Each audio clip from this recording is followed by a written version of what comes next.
Selamat datang di cerita yang akan membawa kita ke dalam sebuah perjalanan penuh tantangan dan godaan. Cerita ini, meskipun fiktif, mengangkat tema tentang perasaan yang seringkali sulit untuk dikendalikan, terutama ketika kita terjebak dalam situasi yang penuh dengan kecanggungan dan batasan yang sulit dipahami. Meskipun cerita ini dibuat seolah nyata, tujuan utamanya adalah untuk mengingatkan kita semua akan pentingnya menjaga diri, menjaga batasan, dan selalu mengingat nilai-nilai moral dalam setiap tindakan yang kita ambil. Setiap perasaan, setiap godaan, membawa kita pada pilihan yang bisa berdampak panjang bagi kehidupan kita. Mari kita ikuti cerita ini dengan penuh kehati-hatian, dan ambil hikmah dari setiap adegan yang ada. Jangan ragu untuk memberikan komentar jika kamu merasa terinspirasi atau ingin berbagi pendapat. Suka dengan cerita ini? Jangan lupa untuk like dan subscribe untuk cerita-cerita menarik lainnya yang pastinya akan membawa pelajaran berharga. Malam itu langit berwarna kelabu, udara di rumahku terasa berat. Ayah pulang membawa seorang perempuan muda, mengenalkannya sebagai istri barunya. Namanya Nadia. Kulitnya halus, berkilau di bawah lampu ruang tamu. Tubuhnya montok, berbalut dres sederhana yang malah semakin memperjelas lekuk tubuhnya. Aku berdiri terpaku di ambang pintu, mencoba mencerna semuanya. Ibuku telah lama tiada, dan kehadiran perempuan ini seolah mengusik kenangan masa kecilku. Nadia tersenyum padaku, senyuman yang terlalu hangat untuk ukuran seorang ibu tiri. Aku berusaha keras menghindari tatapannya. Tapi setiap gerakan kecilnya, caranya duduk, bahkan suaranya yang lembut, membuat dadaku bergetar. Ada sesuatu dalam dirinya yang perlahan menarikku ke dalam pusaran perasaan yang belum pernah aku alami sebelumnya. Malam itu, saat aku berbaring di ranjangku, suara tawa kecil Nadia bersama ayah terdengar samar dari ruang keluarga. Aku memejamkan mata, berharap suara itu menghilang. Tapi justru bayangan tubuh montok Nadia terus menghantui pikiranku, membuat malam terasa begitu panjang dan gelisah. Aku tahu, mulai detik itu, hidupku tak akan pernah sama lagi. Hari-hari berikutnya terasa aneh. Setiap pagi, aroma wangi tubuh Nadia memenuhi rumah. Ia mengenakan daster tipis yang membentuk tubuhnya dengan sempurna. Suara sandal empuknya berdecit di lantai kayu, membangunkan kesadaranku yang setengah bermimpi. Aku berusaha menghindar sebisa mungkin. Mengurung diri di kamar, memperpanjang waktu di luar rumah, atau berpura-pura sibuk dengan tugas kuliahku. Tapi Nadia seperti tak pernah kehabisan alasan untuk mendekat. Kadang ia bertanya tentang tugas-tugas kecil, kadang ia hanya ingin berbagi teh hangat di ruang keluarga. Senyumnya begitu tulus, seolah ia benar-benar menganggapku bagian dari keluarganya. Tapi justru ketulusan itulah yang membuat hatiku bergejolak. Setiap kali ia membungkuk mengambil sesuatu, lekuk tubuhnya terpampang jelas di mataku. Setiap tawanya, membuatku lupa akan darah yang mengalir dalam hubungan kami. Suatu sore, saat hujan turun deras, Nadia memanggilku ke dapur. Ia minta tolong memperbaiki kompor yang tiba-tiba macet. Aku menuruti, berjongkok di depan kompor, sementara Nadia berdiri sangat dekat di belakangku. Aku bisa merasakan nafasnya di tengkuku, aroma tubuhnya memenuhi hidungku, membuatku nyaris kehilangan kendali. Ketika aku berdiri, tubuh kami hampir bersentuhan. Nadia tersenyum kecil, tanpa sadar menggigit bibir bawahnya, sebelum kemudian berbalik cepat menuju kulkas. Dadaku berdebar liar. Aku menatap punggungnya yang membulat sempurna. Tubuh montok itu seolah memanggil sisi kelam dalam diriku yang selama ini terpendam. Aku tahu aku berada di ambang jurang yang berbahaya. Tapi kenapa semakin aku berusaha menjauh, semakin kuat tarikan itu menggiringku mendekat. 1 minggu setelah hujan deras itu, ayahku mendapat tugas mendadak dari kantornya. Ia harus keluar kota selama beberapa hari. Sebelum berangkat, ia berpesan padaku untuk menjaga rumah dan menemani Nadia agar tidak kesepian. Sepeninggal ayah, rumah terasa lebih sunyi.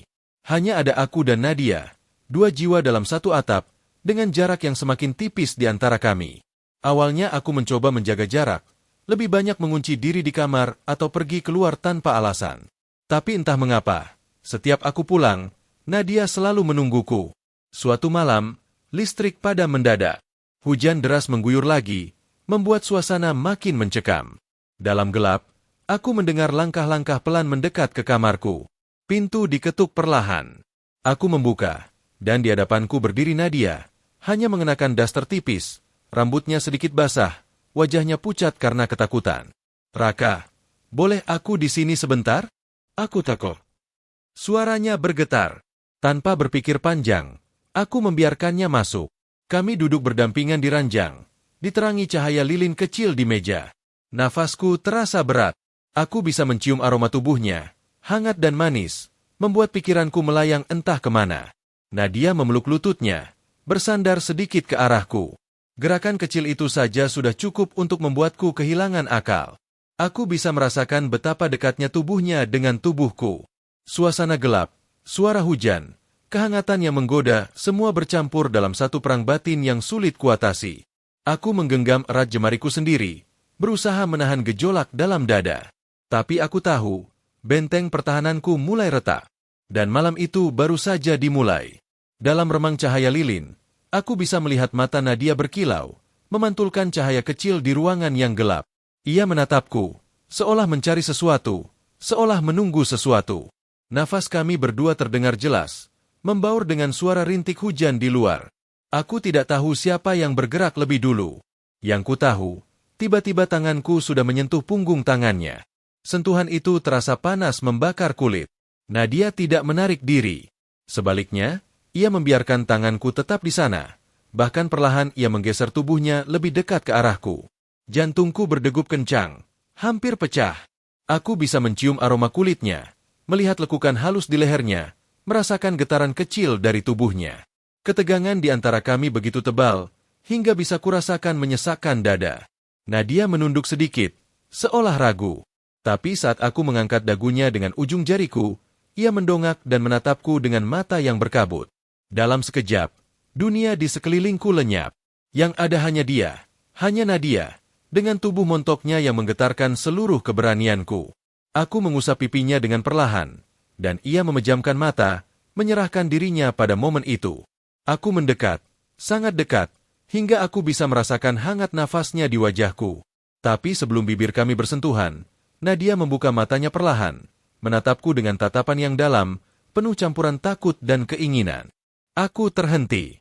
Dalam sekejap aku tersadar, garis tipis antara benar dan salah membentang di depan kami. Tapi dalam suasana itu, dengan semua hasrat yang telah lama terpendam, menahan diri terasa jauh lebih sulit daripada menyerah. Dan semua ini baru permulaan. Malam itu, setelah momen yang hampir melewati batas, Nadia tiba-tiba berdiri. Ia berjalan perlahan ke arah pintu, meninggalkan aroma tubuhnya yang masih menempel di udara. Sebelum keluar, ia menoleh dan tersenyum tipis, lalu menghilang di balik kegelapan lorong. Aku duduk membeku di tepi ranjang, nafasku masih memburu. Jantungku berdegup liar, pikiranku kacau. Aku tahu, sesuatu yang besar baru saja terjadi, walau tidak satu kata pun terucap. Sejak malam itu, sesuatu di antara kami berubah, tak bisa lagi kembali seperti semula. Keesokan harinya, rumah terasa lebih sunyi dari biasanya. Nadia berperilaku biasa saja, seolah tak ada yang terjadi. Ia menyiapkan sarapan, memanggilku dengan suara biasa, menatapku dengan tatapan biasa. Tapi aku tahu, di balik semua itu, ada sesuatu yang tersembunyi. Hari-hari berlalu dalam keheningan yang penuh ketegangan.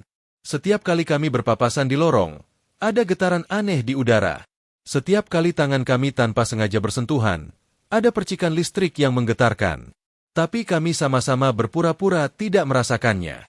Sampai suatu malam, aku terjaga karena mendengar suara langkah pelan di lorong. Aku membuka pintu sedikit, dan kulihat sosok Nadia berdiri di depan pintu kamarnya, mengenakan dres tidur tipis yang nyaris transparan diterpa cahaya remang bulan. Ia berdiri di sana, lama, tanpa bergerak, seolah menunggu sesuatu, seolah memanggilku dalam diam. Tubuhku bergerak sendiri, tanpa perintah.